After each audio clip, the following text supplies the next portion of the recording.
Шырматов Элдос Олжобаевич, тарапташ, кесиптеш, группалаш, жакындос, бүгүнкү үйлөнүү үлпөттөн менен куттуктайбыз.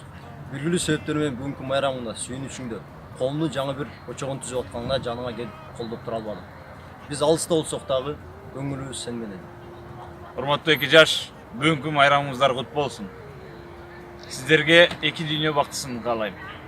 Ата-энени ар дайым сыйлаган жубайлардан болуңуздар. Көп балалуу ата-эне болуңуздар. Казаныңар кайнасын, бешигиңер термелсин. Убалашып жаш балдар унанын чаап тердетсин. Урматтуу эки жаш, бактылуу болуңуздар.